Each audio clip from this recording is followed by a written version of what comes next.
Thanks for your continued support. Uh, Man, it's gonna be a lot more videos between now and New Year's. I'm going home for the holidays, so maybe this video will be a premium video. I'm not sure because it's a lot of the premium videos I have like as the audio biography of my own life, and I think it's like almost 20 installations to the audio biography on my Patreon. And it's just my own life, by my own counts. Instead of me writing a book down, it's just me candidly talking about it. Because there's so many times I wanted to write about my life, but then it just felt like too packaged. I kind of rather just talk about it. And then if I forget something, I can always just make another installation later. So I got a lot of notes for this one. I don't know how long this one's going to last, but it'll be probably long winded. And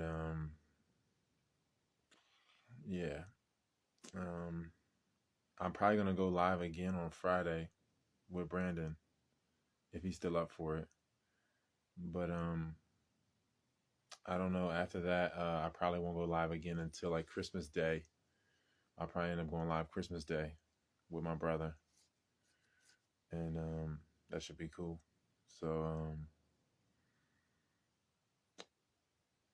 yeah, I plan on having getting a lot done because my sister will be home too. So wanted to do probably a live with her, and then wanted to produce some other things um, with the three of us, and I think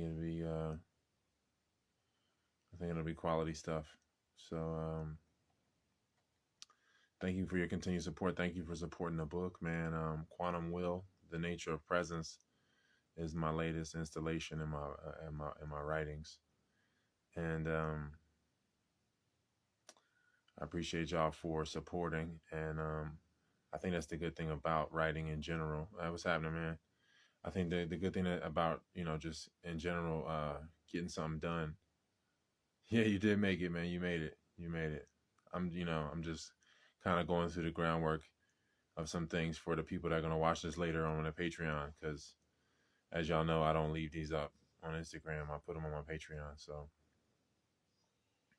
yeah, yeah, I post some on YouTube too when I feel like it's necessary. Um, but yeah, I mean, I'm just glad that I was able to get into the writing process again. And this time I was able to kind of actually be just with myself. And it makes it so much easier to just stay on liquids because the creative process, I feel like it just forced fasting. Because otherwise, I mean, the energy goes more into like the carnal part of me. And the circulation is more so there. And then it's more, I go into more of a intake mode instead of an output mode, and then it just distracts from the process of trying to express something. And I feel like the most recent book is cool. I think it's, it has a lot of good points and a lot of good um, steps in there. But I'm just glad that I was able to get into the writing process in general because of what it does for like just like the clarity of mind and body. Again, like because it just forces me to just stay light, and um, I feel like the residual effect is just more posts in general, and just more clarity, more studying, and just being more present with myself. Like, because um, I'm finally kind of just getting back into a rhythm with myself, and it's kind of a pity that I got to go back to Jersey on Tuesday till January 6th,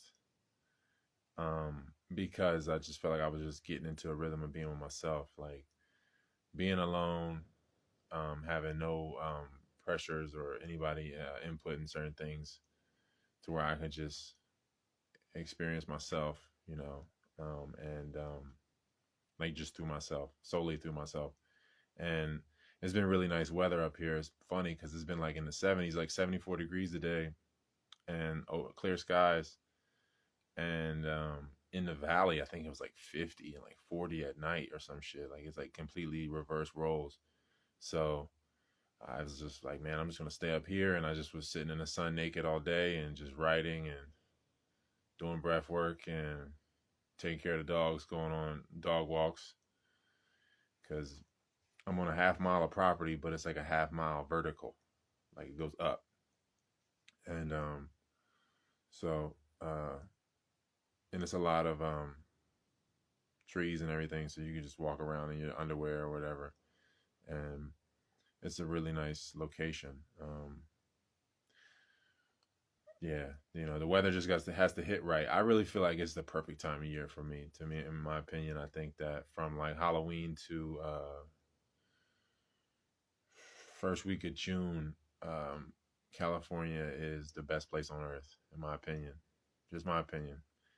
From the end of the first week of June to Halloween, it's like the worst place on earth. It's just my opinion.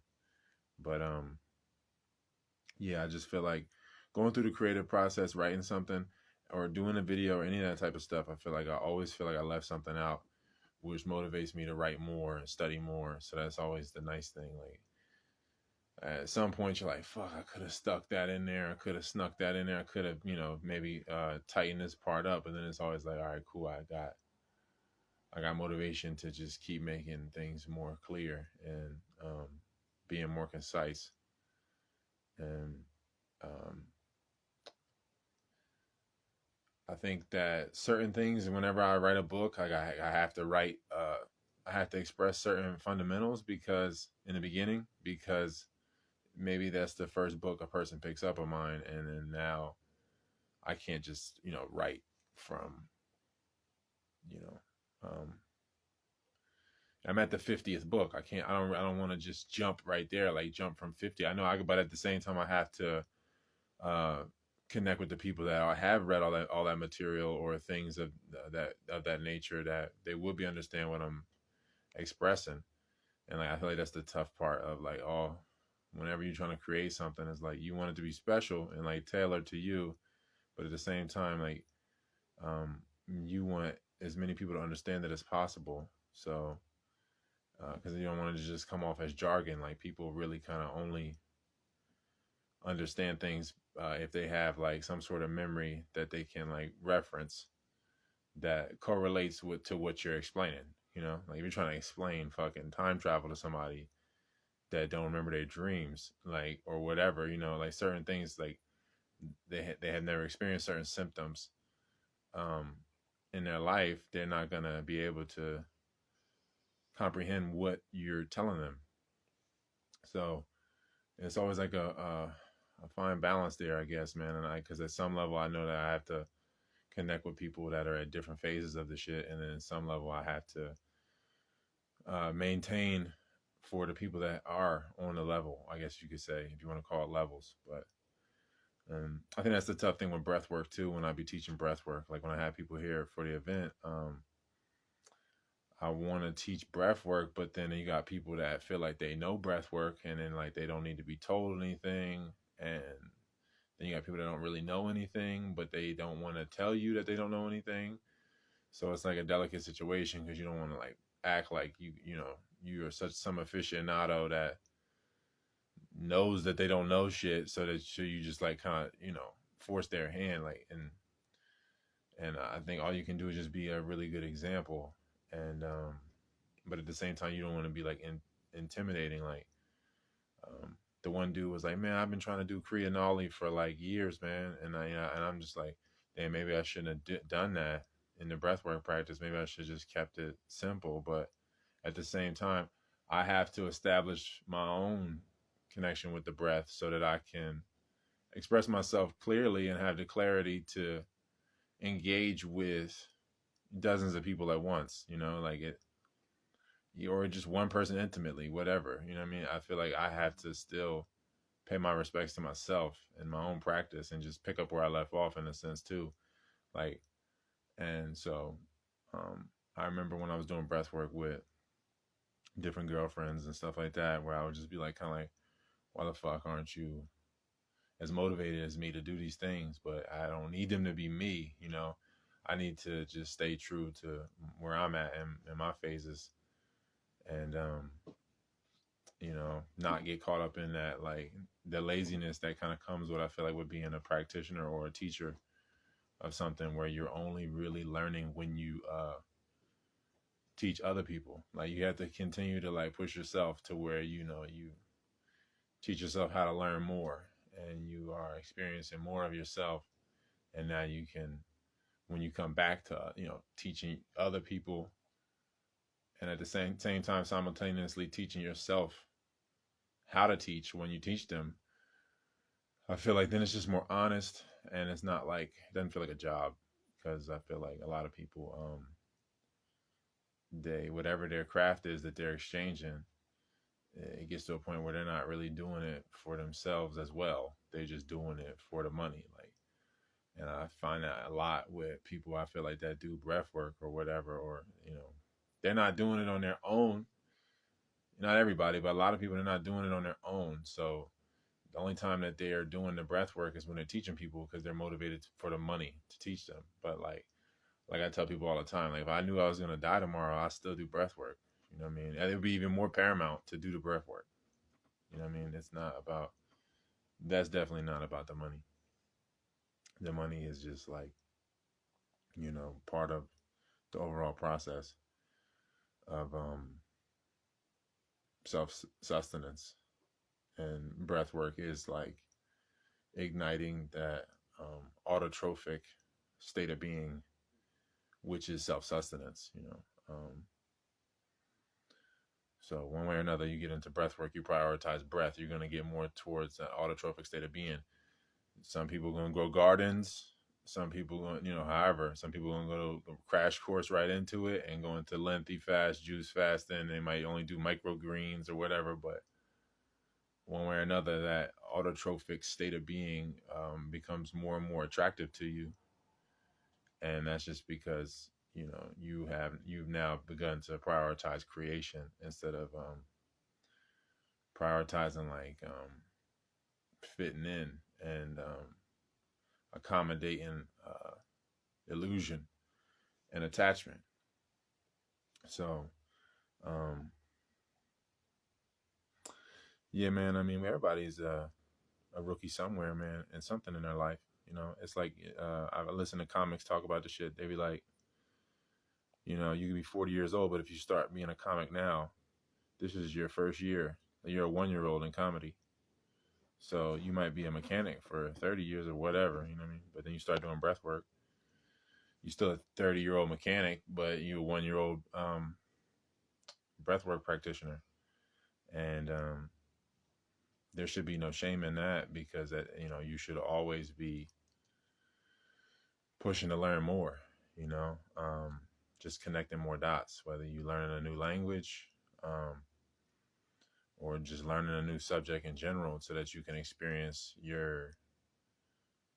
yourself more. Like you're learning math not to fucking just like copy formulas. Like you're learning math to like connect with the parts of your brain that reflect that math, parts of your being that reflect that math.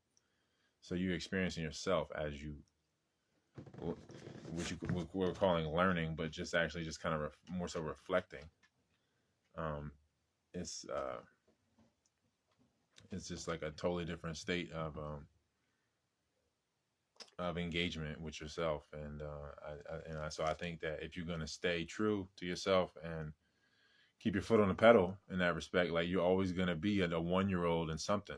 You're going to pick up a biochemistry book or a botany book or Latin book or Hebrew book, Arabic book, whatever. You start talking to an Arabic person or a German, start learning German, then you start learning Runic. And, like you, at some level, you're going to be a 1-year-old somewhere, like you might start growing sweet potatoes or whatever, whatever it is, you're going to be a 1-year-old in something. And,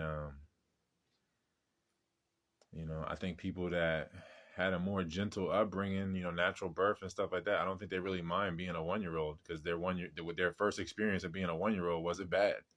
So when it comes time to be a 1-year-old in mechanics or thermodynamics or whatever, they're like, oh, whatever. I remember when I didn't know shit, and it wasn't that bad. I just had to take the steps I had to take, and we'll crawl first, and then take the steps I had to take. So, um, do you know what the Hebrew letters are inscribed along the Kill Tony stage at the Joe Rogan's place in Austin? I haven't honestly looked. You have to send me the picture. I don't. I really don't know.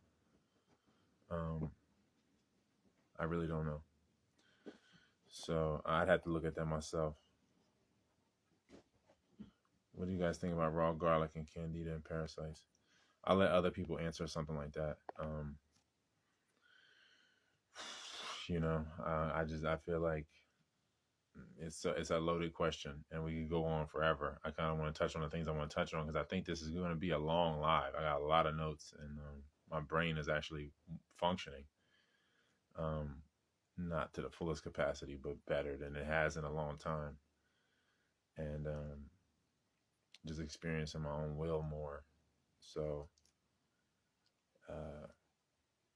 I feel like in these times, it's always like, oh, fucking dog chewing on my pen. Got this puppy now. Right. So I feel like the more that you experience your own will, the more that like you start to actually regenerate. Well, your own energy has to start to regenerate to some level to experience your will, and then as the energy regenerates, then you have enough energy to feel and process the pain that came from the euphoria and the distraction. So I think that's when people most, there's like a crux period where you have to make a decision, and it's just a constant decision thing. That's always, you know what I mean? And that's why a lot of people have fake fucking teeth, you know what I mean? Indecision destroys your fucking teeth. And so that's why you got, most of the people over 30 don't have all their fucking teeth, which is just pitiful. But that's where we're at. And I kind of wanted to get into my own personal stuff and then kind of see where that took me, because I was having a conversation with somebody last night for like hours. And it was nice because like I was able to have a conversation with somebody that I didn't feel like I had to prove any points or anything like that. They could just hear me out. And they know me, not maybe the best of anybody, but they know me enough to where we can have a lengthy conversation. And I don't have, it can be candid. Like, I feel like it was like kind of a pity that we didn't record it, but at the same time, it wouldn't have been, the nature of the conversation would have been different because it'd have been more curated, and I wouldn't, there would have been no like grace to like maybe walk things back or edit things. Like, if you misspeak and you have to come back and change the arrangement of the words or something or whatever. Like, I feel like when you're in this curated mode, the camera's on, it automatically changes everything, because it's just the observer effect, just like anything quantum. As soon as you are under observation, and you like, the observer in you knows that you're being observed, it automatically changes the outcomes. So it's like a fucking compounded observation thing. Like, you observing yourself, and then you talking to somebody on the phone, and then like, they're observing themselves, and y'all are observing each other, and da da da da. And then if you record this shit, it's like even more. It's like exponential. So, I just picked up some of the pieces of what we were talking about, and I think it was really helpful for me. And I think the moon in general, especially this time of year, is always helpful. And staying on liquids the closer you get to solstice, I think, is really helpful for clarity as well. Most people start on a liquid diet, but it's alcohol right now. And shit, I ain't even judging you though, man. I've been there, man. You know what I mean? I don't even, can't even say nothing. So I'm just glad right now at this moment, my alcohol intake is probably just from ethanol from smoothies and juices. And yeah, I'm okay with that. That's like my methadone right now, until I can get to a different state of clarity through this process of uncluttering and ridding myself of the colonization of my dreams, which is physically expressed through, yeah, candida, fungus, yeast, because all diseases are essentially candida, fungus, yeast in different layers of the tissue of the body, you know. And so you have different expressions of fungus. Somebody messaged me, my bad. Yeah, you have different expressions of fungus in the three layers of tissue. And so you get different types of cancers or different symptoms of disease, but all of it is just candida or fungus or yeast, mold colonizing the body, colonizing different areas as much as it can until it can get the whole thing. So, yeah, I guess without further ado, man, like, since, like I said, I'm going back home for the holidays. Obviously, there's a lot of temptation. It's always temptation there, and it's the same thing. Like, you need temptation to know, like, what not to do. You know, it's nice. It's nice guidance. And it's just like fear. Like, you need fear to know, like, when courage is necessary. So, um, I think it's nice, to go back to Jersey and kind of time travel a little bit and go through this retro shade phase as Mercury goes a little more direct each day now, and going through this darkest period of the year where um, the melatonin production is greater and the the DMT drips are stronger in the body. So I think it's just a time for you to light up inside, the Christmas tree inside. And so, man, I guess like everything, man, the foundation of everything that anybody experiences, their relationship with creation. So their relationship with sex is determining that their approach to sexuality and the way they define sex, or, like, because most people just they just masturbate with a partner. They never had sex. Like, honestly, if you don't have a kid, you never had sex, really. You know what I mean? And even people that have, because sex is creation. Everything else is masturbation. And only through creation can you truly realize yourself. Masturbation is like a slap in the face, like you like taunting yourself. Um, it's like you're firing up all the engines just to turn them off. And so it creates a lot of emotional static that builds and builds and builds, and then that eventually just translates into self-deprecation and chemical abuse.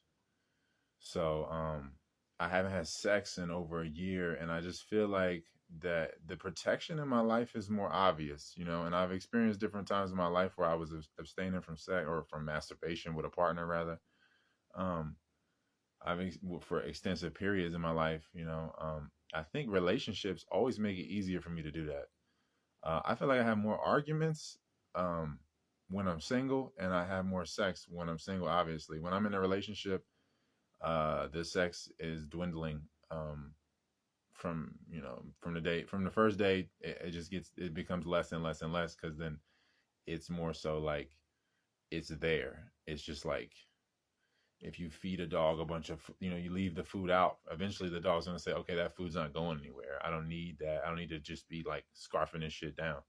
So once it's there, then the relationship with sex can, kind of reach a real equilibrium.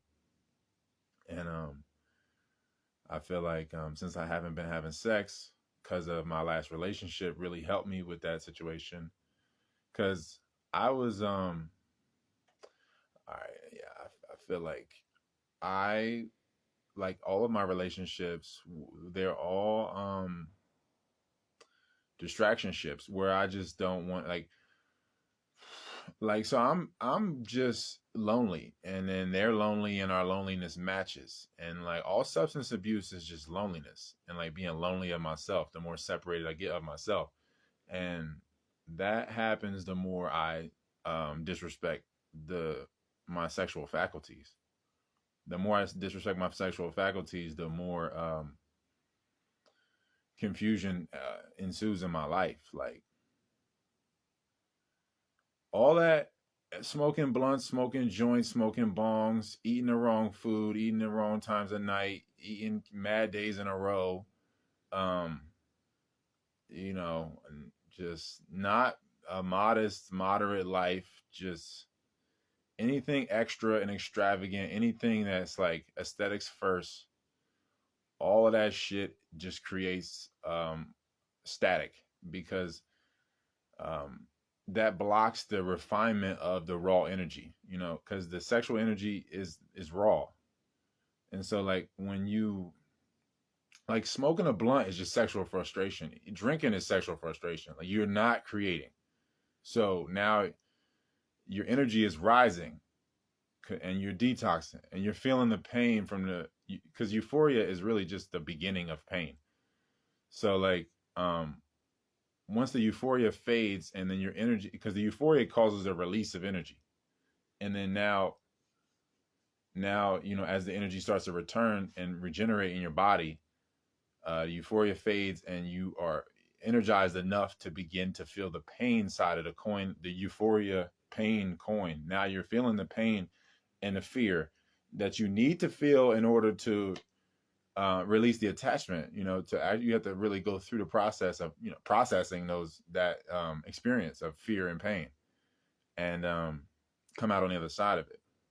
But most people, what they do, they roll up another joint, they have another latte, they eat some shit they shouldn't eat at the wrong time, and then that creates a static that builds up static.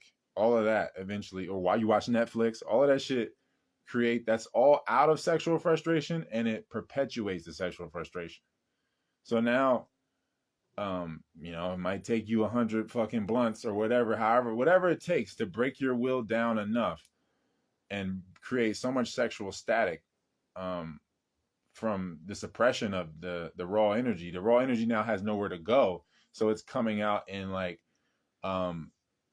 perversion, which is just smoking, drinking, eating the wrong shit, hanging out with the wrong people, fucking not wholesomeness.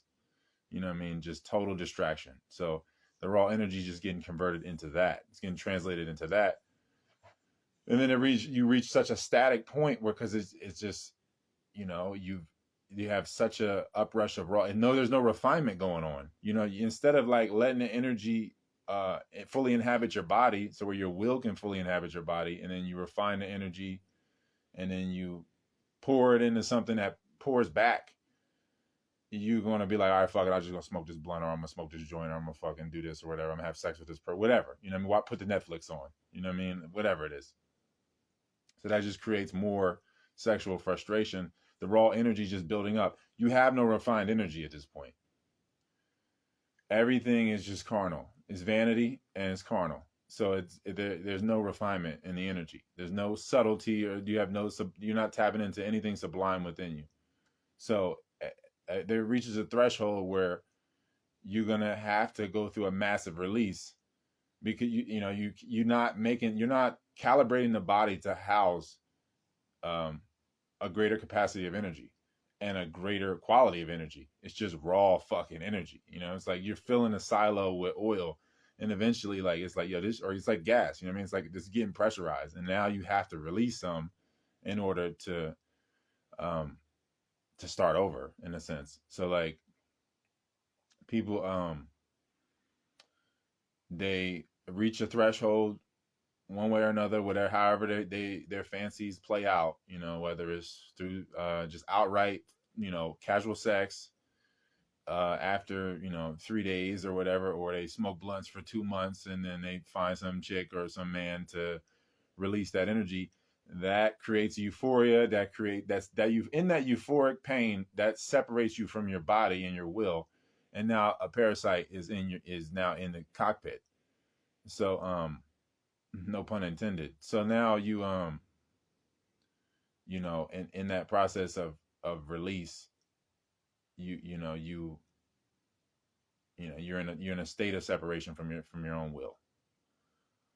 So since I haven't been having sex, I'm just more in touch with my own will, and I'm not alone. Because the more that you avoid yourself through those distractions, the more lonely you get of yourself. So then you're gonna be more hungry. You're not in alignment with yourself. Like in a quantum sense, like your body is in a nucleic decay, because it's not really in alignment with the ethereal body, because the breath and the will are being subverted because they're not being prioritized. So um, when you go without that, when you're going without sex, and you get, and you stop, and you're less lonely of yourself, the more that you have clarity. And that clarity is just being able to see the constant. And once you see the constant, then you're no longer wooed or distracted by fleeting pleasures and euphoria and distraction. So I feel like I've had it at different points, but I wasn't fully mature physically. My prefrontal lobe wasn't fully mature, and I might have been abstaining from sex, and I might have been fasting, and I might have been, if I did indulge in foods, it was quality foods. But I just wasn't fully mature. Everything kind of has to hit at the right. It all has to align. Like the maturation process, the more that you tamper, the more that you damage yourself in the maturation process, and it kind of creates a debt. So usually at 29, you should be fully embodying yourself. You should be fully inhabiting. The will should be fully inhabiting the body at that point, at 29 and a half. But if you were damaging yourself through casual sex, smoke, drinking, eat improper food combinations, disrespect to the circadian rhythm, now you have like an overhang of debt that might take you years after 29 to calibrate the body to really fully, allow it to inhabit, to be inhabited by the will, the true will, um, instead of just being driven by sensation and vanity. So I just never had it all together at once. And I just had I had different phases of different, like, I guess, degrees of loneliness. Like I was disjointed from myself, so that disjointed me from my family, and that disjointed me from the bloodline, so that disjointed me from, ultimately from creation. So uh, now I'm actually in a state of, I guess, of a conciliation, or because it's not even reconciliation. Like I just was never one, really, in a sense. You know what I mean? So it's really like the first conciliation, and um like real remembrance. So my body has fully matured. The habits um and the discipline is there, and now the space is here, and then the quality of life, um I feel like, is uh revealing, it's a greater quality of life, because all the alignment that's there, the body being mature, the behavior, having it being mature behavior, all of it is matching, and but it's like I'm basically like 1 years old at this point. I'm like my first year of maturity, of all this shit aligning and respecting my chemistry, like I did acid the other day at the event, and I used to do acid all the time, and I could just feel like the whole detox process. Before, I used to do acid and be like, oh, this is nothing, because I never really experienced like clarity or real sobriety at the same time as being fully mature physically, so where I could house my whole will. And so I just felt the snapback from that euphoria, where I was like, golly, man, this is exhausting. I don't remember ever feeling this way, because I was never really feeling. And I was depleting my energy to where I wouldn't give myself a chance to feel, to process, so that I could know what I was doing to myself. And now I feel like it's been enough time, and an extended period of experiencing my will and applying it, to where now I don't know, I just have more clarity. So I feel like it's a funny space, because it's like a place, just like you're being yourself. So it's like eternal, but at the same time, it's like I never been here before. So it's funny. But since I haven't had sex in a long time, going on like a year and a half now, um, I can really like I can witness the protection how life keeps me from certain things, and like I'm almost at the beginning place that I was in when I first had sex, when I first forced my body to have sex, because I remember having resistance in my body and never really wanting sex because I knew it was not to create anything. My body knew, and I forced it to do it because I rationalized the fact that like, well, if I'm not a man if I don't do this, I guess, you know what I mean. Where in reality, I'm less of a man for doing it. Um, because sensuality and pride and fear shouldn't be controlling my sexuality, but it was, and yeah, I didn't have guidance. No, I had nobody give me an example, but I knew, my body knew, and I didn't respect it. So I'm kind of back at the place that I was in, as far as like my actual like addressing and experiencing my real fear of sex creation, and actually having experiencing myself to that magnitude, like watching the physical blossoming. It's nice to create things like little trinkets to create clothing, create music. All that stuff is nice. I think like there's like other ways of experiencing immortality. I think it's cool, but at the same time, there's this physical way to experience yourself that is kind of unparalleled. It's exclude. There's no other thing that can compare, because everything else is everything else. Every other creative process is really kind of just supportive of that one. And so I feel like I'm back at the place where I was at like 13, where I'm just like afraid of the sex, but I feel like I need to do it, so I force myself to do it. And I kind of, it's like I don't know how to act, and I'm like in that place again where I kind of don't know how to even like um initiate anymore, because I feel like I don't want to go through what I went through before. And like I think it's the punishment is exponential when you're doing wrong. I think at the time it was bad. I still got punished. I did not get away with anything ever in my life, because you control your own punishment and your own rewards and your own protection. So um, every time that I ever had opportunities to do certain things, I had lost trust for myself because I was hurting myself. So I punished myself through denying myself opportunities, and that will create more like stagnation pressure in my body, and basically more molding in my body. And like my body wasn't being invigorated because I wasn't taking the challenges, because I lost trust for myself. It's just like if you haven't been playing basketball and somebody challenges you to a game, you're like, man, I haven't even used my ankles in that way. I don't even feel, there's no trust there. I'm not really confident. I could go do it, but my body hasn't been moving in those motions. Like you get into a fight and you ain't even throwing punches, like you can, maybe if you've been in enough fights, maybe the recall could come back. But if you ain't been using your body in those motions, you can get your fucking ass whooped if the other person has been in those motions, and that's it's that simple. You know what I mean? No matter what their diet is or whatever it is, that it's like you have to build a trust. You have to be in the motion of trust. I mean, God itself is trust. The Tao is trust. It's the sanctuary in a sense, and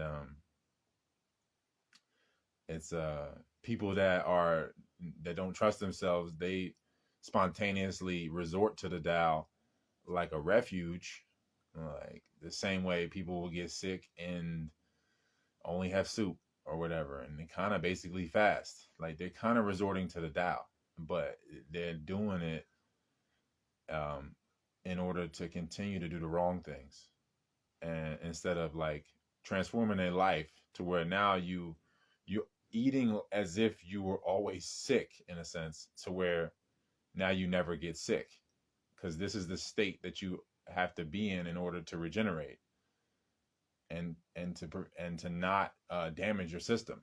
So you staying on fluids, you're doing, you're getting fresh air, you're getting quality dreaming, um, things of that nature, the things that come with regeneration, um, all of that. That's the normal. That's not what you do, because that you fucked up. You made so many static decisions instead of like letting your body regenerate, and then you can actually house signal and then amplify the signal and then make decisions from signal and move from reality, from actual will, instead of just moving from static. Um, so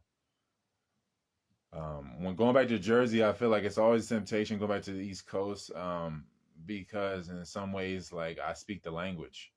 When I really have not had sex with many women from the West Coast. I feel like I don't speak the language. Might as well be another language. Like it's almost like not even. It's almost not a temptation. I feel like it's a repulsion effect kind of happens. Like I've had a lot of sex in California with non-Californians, people from the East Coast or people from somewhere else.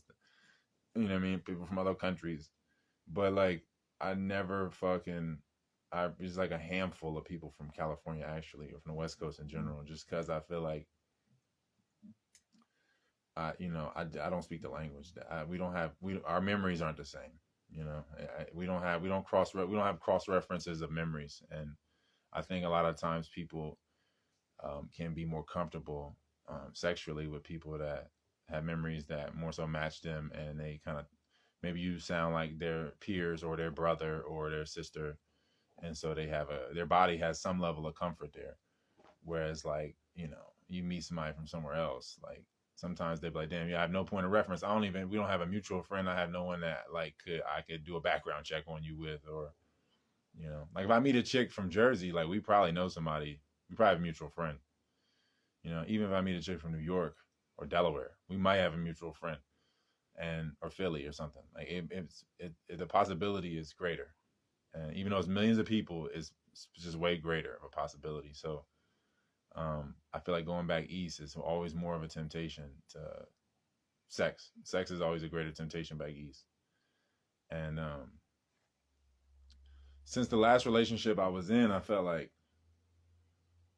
it was crazy. It feels almost like cheating to even have sex. Like at some level, I feel like I'm cheating on the person that I was last with and cheating on myself because my body has not opened up to no one like that. But only reason that I had a comfort level with them to begin with was because our loneliness matched, so we were able to fill voids. You know what I mean, for lack of a better word or term. You know what I mean, like um, so I think we had an affinity because of our loneliness matching, and then other things too. Like genetic affinities. She was a chimera. Her father was O negative. Her mom was O positive, where it's like reverse for me. I'm a chimera. My mom is O negative. My dad's O positive, and like she had the same birthday as my dad. And I feel like I don't know. It just like it was like we represented certain things within each other, and um, I was so self-loathing that I don't know. Meeting her was kind of helped me come out of that because I saw brilliance in her, and she reflected parts of me that I just refused to acknowledge, and even as a part of me. So I felt like she allowed me to respect different parts of me because of that. I feel like um, being with Eurasian, European, what have you, North African, that's kind of all one in a lot of respects. Um, that because they're so crossed over and mixed, and um, the slavery bloodline spread all over in that area of the world. So like whenever I'm with that somebody that reflects that part of me, I always be like kind of want to separate myself from that. I want to create a point of separation because I feel like I don't want to lose the part of me that they don't reflect. So uh, I feel like everybody has an aboriginal nest that they come from, unless you're just a fucking straight up clone. But even then, you probably a clone of a clone that had an aboriginal nest that they stem from. You know what I mean? So there's a path to reality, to yourself, to eternity, to heaven or whatever, somewhere there. Like, you could be half Norwegian and half fucking Native American, whatever. And so, going the Norwegian route to try to fucking get back to yourself might be a lot. It's probably going to be a longer route than it'd probably be a lot more direct to just go this Native American route and figure it out that way. So some people, they're really far removed from it, from a communication system, aka a culture, to where they can actually, realize themselves and experience their position in the creative process, like the overall universal creative process, and how they're designed to support it. Because that's the only way to experience the oneness, is to partake in it. So you have to support the universal creative process, and through your own personal one, you support the universal one. If there's a separation there, then you're not supporting your own or the world's, or life's in general, however you want to look at it. So I feel like there was things that the last woman I was with, that she didn't reflect. It just wasn't there. And I feel like America really doesn't have a culture. We have English, and we have, like, I guess, pop culture. We have references for movies and like music, and it's somewhat of a culture. It's like an anti-culture in a lot of respects, because a lot of it is corrosive and redundant and recycled poison, a lot of it. And so because it's like the more you recycle it, it's like the more inbred the music is, the more inbred the movie is. It's like so many times we see the same shit. It's like an inbred ass movie, and it's like poisonous. It's like genetically damaging to like hold on to the shit. It's like people that love Star Wars, and then they get their kids into Star Wars. Like people that love the Redskins or something, and then they just like, I want my kids to be a Washington fan now. All of that shit is corrosive, and it's just taking place. It's like it's just like a halogen taking the place of iodine. You know what I mean? It's like an imposter. Like, you're supposed to have this camaraderie or this experience of unity through a culture, but it's like a element taking that place in the genetic code, or in the coding of the body, in the expression, the communication of the body, the signals, the hormonal signals. Like, all of that is like, you have now these imposters slipping up in there. Like, instead of iodine, now you got bromine and fucking fluoride in there. Instead of having like real paternal and son connections, now you have, your medium is now the New York Giants, or whatever it is, the Philadelphia Eagles, or whatever, what have you, and so it's kind of like an anti-culture, because it's like switching off the epigenetics and like fraying the telomeres and destroying the DNA ultimately, like, especially generations of that. And so I felt like being with like somebody that reflected the Eurasian part of me, that was brilliant, and that I could have certain conversations with, was mad refreshing, and it allowed me to have a certain level of self-respect. But then at the same time, since we don't have this common culture of English, and English isn't their first language, and I had to speak shit twice, and I had to repeat myself, and I had to talk certain ways, like a homogenized way, it would be exhausting trying to translate shit. And then I'm not really really being recognized, because there's certain parts of them that just don't exist in them, and it's probably the same for them, and they haven't fully embodied themselves to know that I'm not recognizing them fully, because like full recognition is like knowing the identity of the person in so-called dreams, and knowing the real dynamic between you. Like, my ex-wife was actually my sister, and as we got closer and was more intimate, and actually had shared dream experiences, that became more obvious that was the dynamic, and that there was love there, but it wasn't that kind of love. Like, wasn't a marriage, it was sibling. So we recognized each other. There was enough there to reckon. There was enough remnant in each other, like to recognize, to interface, to recognize one another. So like I feel unrecognizing for me to commit.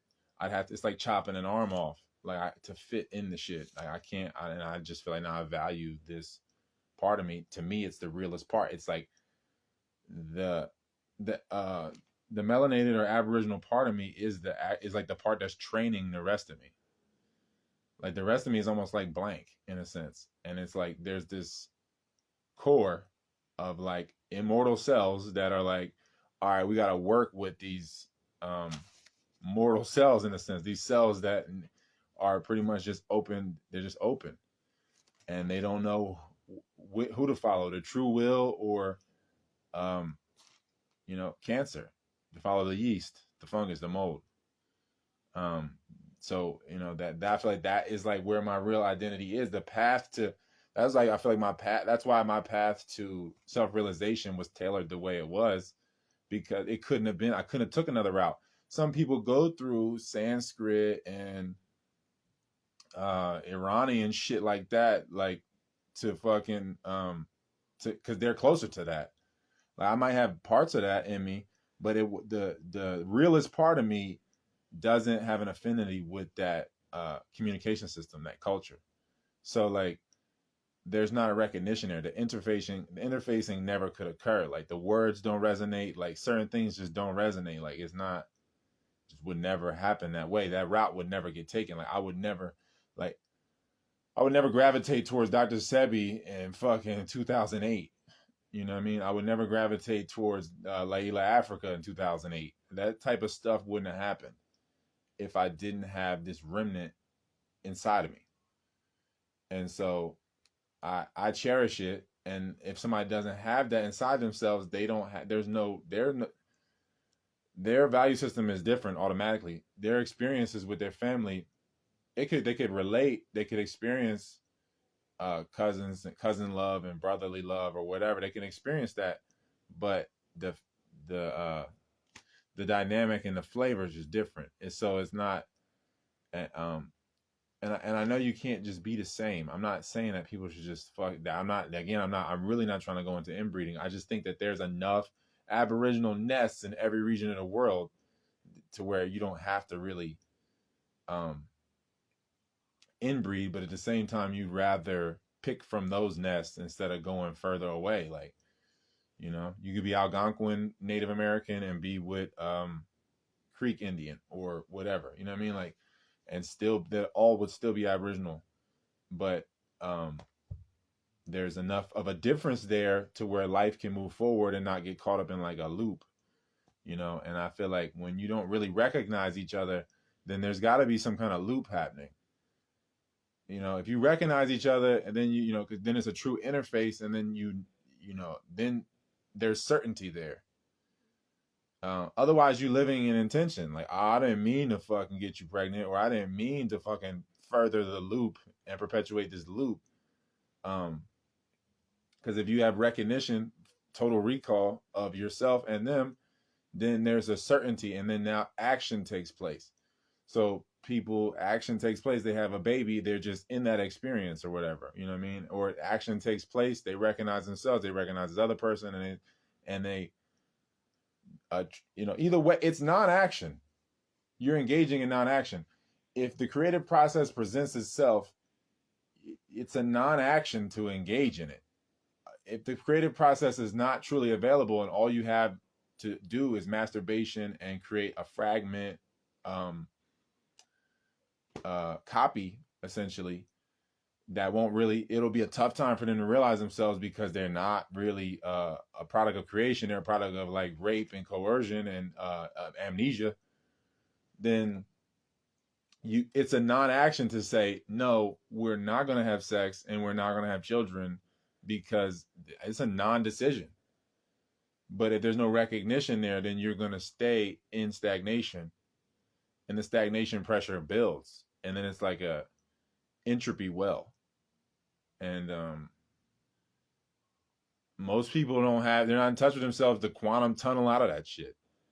So like it you're stuck in that point in sensationalism, because now it's like this attachment. It's like a gravity. Gravity is attachment, like to where you're attached to them because your loneliness matches, and then like staying together perpetuates the state of loneliness that you guys share, and that is home to you. So because you don't know your real home, you don't know eternity. You're not in touch with the constant. So now you don't recognize yourself enough to say, I have to accept the action that's going to unfold. It's not something that I have to force or try to do. I'm moving on. I'm having this child, or I'm not having this child. Like, we breaking up, or we're going to go through this whole process, and that is what it is. So, um, I think that I never really experienced what that. I think that shit was in fucking Wedding Crashers. The dude said that, right? Like, love is like recognition of the counterpart or some shit like that.